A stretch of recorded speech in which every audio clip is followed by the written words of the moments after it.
Fala galera, como estamos? Seguinte, nossa segunda aula hoje nós vamos falar sobre estrutura atômica. Na verdade, talvez você pense, ué professor, mas a gente não estava falando sobre modelos atômicos? Que eu me lembre, ainda falta um modelo, pelo menos um modelo bastante conhecido, que é o modelo de Bohr. Fiquem tranquilos que nós vamos falar dele um pouquinho mais pra frente. Agora, de que a gente vai falar? Da estrutura atômica, por quê? Porque ela se baseia principalmente lá no modelo de Rutherford. Só no modelo de Rutherford eu já tenho as características pelo menos essenciais para tratar desse assunto.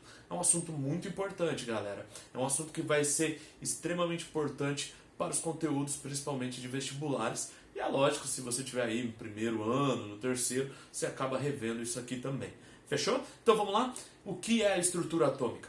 Nós estamos falando das principais partículas que formam um átomo, certo? Segundo Rutherford, a gente já viu isso. O átomo, então, ele vai se dividir em duas áreas, né? Duas regiões. Uma que é chamada de núcleo e uma que é chamada de eletrosfera. O que nós temos lá no núcleo, lá no centro do átomo? Lembrando que eu estou falando de algo muito pequeno. Talvez você tenha uma imagem de que esse núcleo ele é muito grande, ou pelo menos ele é comparável ao átomo, mas não, gente. Nós estamos falando de algo minúsculo. Eu só aumentei para que a gente tenha mais ou menos uma ideia das proporções do que tem lá dentro. O que tem dentro desse núcleo, gente? Basicamente toda a massa do átomo, essa é a primeira característica, bem pequenininho e toda a massa. E o que tem de partículas? Duas. A primeira delas são os prótons, cargas positivas, massa unitária. Eu estou falando de uma massa relacionada a uma unidade de massa atômica. A gente vai precisar disso lá na frente, hein, galera? Bom, e qual a característica principal desses prótons, gente? É a tal da identidade do átomo. Se a gente lembrar lá da última aula, a gente falou sobre os postulados de Dalton.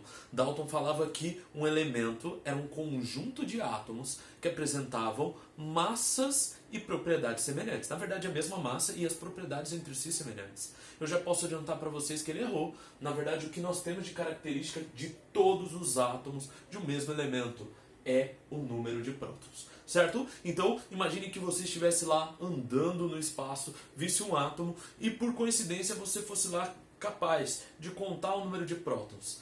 Sabendo esse número de prótons, você conseguiria determinar qual é o elemento dele. Importante, eu estou falando do número de prótons e não o número total de partículas no núcleo, porque isso pode mudar. Beleza? A gente vai falar disso um pouquinho mais pra frente. Outra partícula muito importante você vai encontrar lá no núcleo. Os nêutrons. Professor, os nêutrons foram encontrados, descobertos por Rutherford? Não. Na verdade, quem descobriu essa partícula foi um cara chamado Chadwick. Mas é lógico que a primeira vez que se falou sobre o núcleo, e principalmente a posição dessas partículas positivas lá dentro, já se tinha uma ideia que era necessário existir alguém que estabilizasse o núcleo. Por que estabilizasse? Imagine que eu tenho duas partículas positivas, uma do lado da outra. Eles vão tentar fazer o quê? Se repelir. Isso causaria uma instabilidade nuclear. Ou seja, o átomo em si não poderia existir se só houvesse prótons lá no núcleo. Então, desde Rutherford já acreditava-se que existiria uma partícula neutra.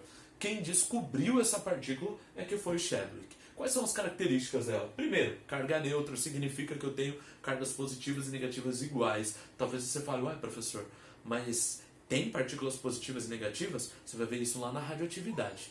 Fechou?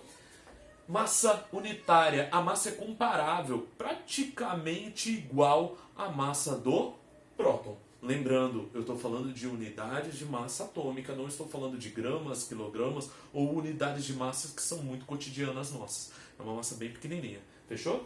E como eu já havia dito, isso está relacionado à estabilização do núcleo. Tudo bem? Vamos dar continuidade? Bora para outra região agora do átomo? Eu estou falando da eletrosfera. Beleza, professor? Eletrosfera, isso é fácil. Tem elétron, o próprio nome já ajuda, né, professor? Verdade. E o que tem nesse elétron aí? Carga negativa, desde Thomson, você já sabe disso. E a massa é desprezível. Thomson já falava que essa massa era muito pequena, porque quando saía lá os raios catódicos, que eram esses elétrons, a massa do material praticamente não mudava, certo? Mas eu já posso adiantar para vocês que essa massa, ela ainda é existente, ou seja, o elétron ele possui massa. Qual é a massa? mais ou menos, eu já posso dizer, quase 2.000 vezes menor do que uma unidade de massa atômica. Você vai ver que é 1 sobre 1836 unidades de massa atômica. Fechou? É essa partícula bem pequenininha, uma massa também extremamente pequena. Tudo bem? E qual que é a característica principal? Você vai precisar saber que os elétrons estão diretamente relacionados ao que nós chamamos de ligações químicas. Então, quando a gente for falar das formações das substâncias, regra do octeto, tabela periódica, distribuição eletrônica, aí a gente volta a falar um pouco mais a fundo de quem são esses elétrons. Por hora, eu quero que você lembre que a carga dele é negativa e que a massa é praticamente nula. Tudo bem? Ou seja, a gente não vai considerar ela. Beleza? Bom, representações desse átomo. Você já deve ter visto várias dessas representações dessas características. O que é representado normalmente no átomo? Nós temos algumas coisas. A primeira coisa é o próprio símbolo atômico. O que é o símbolo atômico? Vai ser algo, vai ser a letra, nesse caso aí, a letra ou as letras, que vão ser utilizadas para representar um certo elemento químico. É importante dizer que as letras, no máximo, são duas, e sempre a primeira, ela é maiúscula. Sempre, sempre, sempre. Eu gosto sempre de dar esse exemplo, que eu tenho aqui, por exemplo, o CO e o CO, e você vai falar, ué, não é a mesma coisa? Por que está ali diferente os dois? Porque no primeiro caso, nesse caso aqui, eu tenho o cobalto, certo? É um elemento só. Como é que eu vou saber, professor? Porque eu só tenho uma letra maiúscula. Quando eu olho para cá, eu tenho duas letras maiúsculas. Aqui eu tenho carbono e aqui eu tenho oxigênio. Também é importante dizer que esses símbolos, gente, estão muito relacionados aos nomes em latim. Por isso que quando você olha para sódio e vê um Na, você fala, ué, não tem nada a ver, de onde saiu esse Na? Exatamente do nome em latim, natrium, certo? Então, os nomes, os símbolos atômicos, eles estão diretamente relacionados a esses nomes dados em latim, certo? Bom, o que mais que eu tenho de informação? Essa daqui é geralzona, hein? Número atômico, galera. Esse cara é a identidade do átomo. Como eu havia dito, adivinha quem ele é? O número de prótons. Então, todas as vezes que a gente vê um número atômico, eu quero que você lembre. Viu o número atômico, eu estou falando do que, professor? Estou falando de número de prótons. Certo, galera?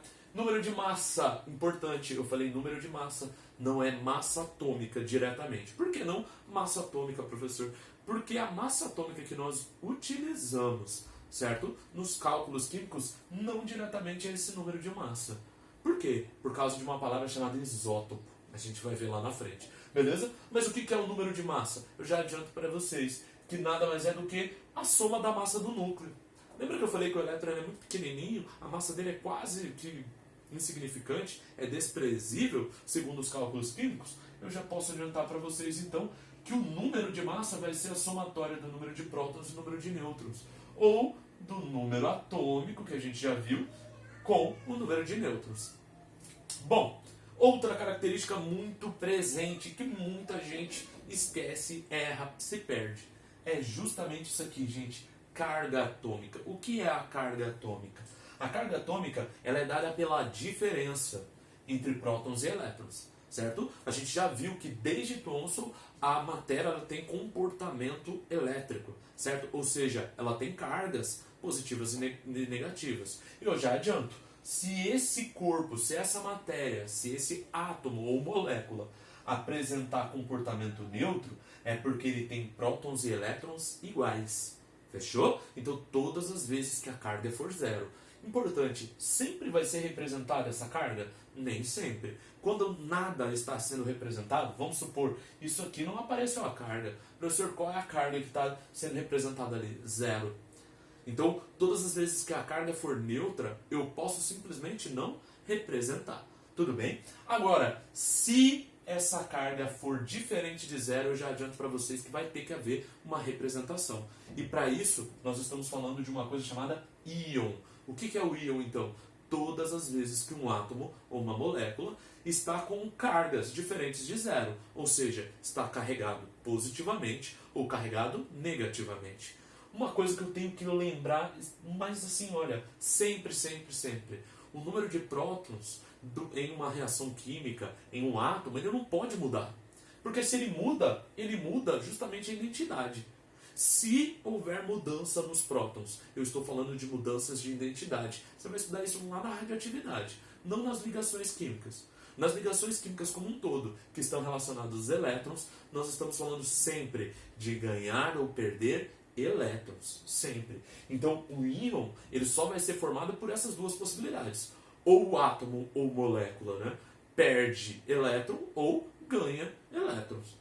Se houver perda de elétrons, eu estou falando perda de cargas negativas. Isso significa que a carga ela vai ser positiva. E eu vou chamar esse íon de cátion. Todas as vezes que você vê uma carga positiva em um átomo ou em uma molécula, aquilo ali é chamado de cátion. Isso porque houve perda de elétrons. Lembre-se, nunca ganho de prótons. Sim, perda de elétrons. Se a carga for negativa, ou seja, menor do que zero, houve então a formação do que nós chamamos de ânion. Então, íons com carga negativa são chamados de ânions. Importante, isso ocorre porque houve ganho de elétron, certo? Ganhos de elétrons geram então íons negativos que são chamados de ânions. Beleza? Vamos para nossas comparações. Geralmente é aqui que se tem várias dúvidas, principalmente por causa dos nomes, são parecidos. Isótopo, isóbaro, isótono, já adianto, existe também uma coisa chamada isoeletrônico. Iso significa igual. Então todas as vezes que você ouvir falar de iso na química, isótopo, isóbaro, isótono, isoeletrônico, isomeria, isso está sendo tratado com relação a uma coisa chamada igual na química. Tem alguma coisa que é igual. Isótopos, o que eu tenho de igualdade? Está aqui, olha. Comparando átomos, eu estou falando de número de prótons iguais. Por isso, nós dizemos que os isótopos são pertencentes do mesmo elemento. Só que o que muda nele, professor? As massas. Vocês lembram daquele primeiro exemplo que eu falei que você estava andando no espaço e achou uma partícula? E nessa partícula, nesse átomo, você viu, contou o número de prótons e percebeu que aquilo era um certo elemento. Vamos supor que você estava andando no universo, achou uma partícula, um átomo, que tinha 6 prótons. E você, com o seu vasto conhecimento de química, falou, essa é fácil, isso aqui é um átomo de carbono.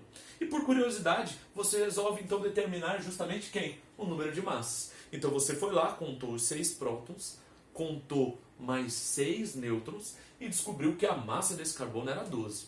Andou mais um tanto e de repente você encontra outro átomo. E quando você vai contar lá, de repente você viu, 6 de novo, outro átomo de carbono, olha que eu estou com sorte. Mas aí você percebe que o número de nêutrons dele mudou. Ele não tem mais 6 nêutrons, mas tem 7 nêutrons. E aí você vai falar, mas e agora? É carbono ou não é? Eu digo para você, só que é um isótopo diferente de carbono. Ainda é carbono. Se eu tenho 6 prótons, não me importa o número de nêutrons. Isso ainda é carbono. Mas é importante dizer que eu tenho pelo menos 3 bastante conhecidos deles. Nós temos o isótopo de carbono 12, o 13 e o 14. E isso vai acontecer em vários dos outros elementos, para quase todos, se não todos. Então eu vou ter que lembrar justamente que isótopos, átomos do mesmo elemento, com massas diferentes. Essa massa diferente é por causa do número de nêutrons que é diferente. Mas existem também elementos diferentes que possuem a mesma massa. Significa que, segundo Dalton, que acreditava que quando eu tinha massas iguais eu estava falando do mesmo elemento, isso está totalmente errado. Prestem atenção. Imagine que você contou, dentre aqueles elementos, um átomo de carbono com 6 prótons, mas que possuíam 8 nêutrons. E ele apresentava, então, num total a massa de 14. E andando, você acha um átomo de nitrogênio. Agora, número atômico é 7. O número de prótons é 7. E aí você percebe que não, isso não é carbono. Mas o número total de partículas lá no núcleo é exatamente o mesmo. Aí você vai falar, como assim o número total de partículas, professor? A soma de prótons e nêutrons é 14. Significa que esses caras são isóbaros. Certo? Por último, vamos falar um pouco dos isótonos? Você, olhando para essas partículas que você encontrou, você vai descobrir que existem casos em que eu tenho números atômicos diferentes, ou seja, são elementos diferentes. Eu tenho números de massas diferentes, como por exemplo o carbono 13 e o nitrogênio 14, mas que eles se assemelham, eles são iguais em uma característica, justamente a diferença entre o número total de partículas no núcleo e o número de prótons. Em outras palavras, eu estou falando de quem? Do número de nêutrons. Se o número de nêutrons for igual, então eu vou chamar esse cara de isótono. Certo, galera? Bom, talvez você fale, olha, mas já acabou. Pois é, tem mais coisa pra gente falar, mas por hoje é só. Estudem, façam sua parte e, é lógico, se cuidem. Até a próxima!